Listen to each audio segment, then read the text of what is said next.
నమస్కారం ఘంటారావానికి స్వాగతం. ముందుగా ప్రధానాంశాలు. భారత వైమానిక దాడులతో పాక్ ఉక్కిరి బిక్కిరి. మన సైనిక స్థావరాలే లక్ష్యంగా దాడులు, తిప్పికొట్టిన ఆర్మీ. ప్రతి దాడుల్లో MiG-21 యుద్ధ విమానాన్ని కోల్పోయిన భారత్. పైలట్ కనిపించడం లేదన్న విదేశాంగ శాఖ, తమ వద్దే ఉన్నాడన్న పాక్.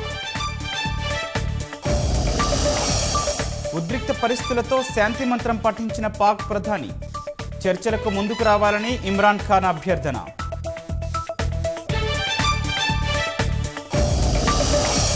సరిహద్దుల్లో ఉద్రిక్తతల్ని సమీక్షించిన ప్రధాని. సున్నిత ప్రాంతాల్లో పటిష్ట భద్రతకు ఆదేశం.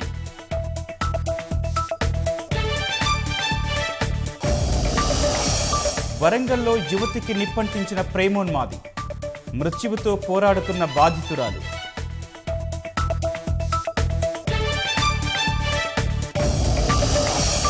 సూర్యాపేట జిల్లా కోదాడలో విషాదం. ఈతకు వెళ్లి 4 విద్యార్థుల మృతి.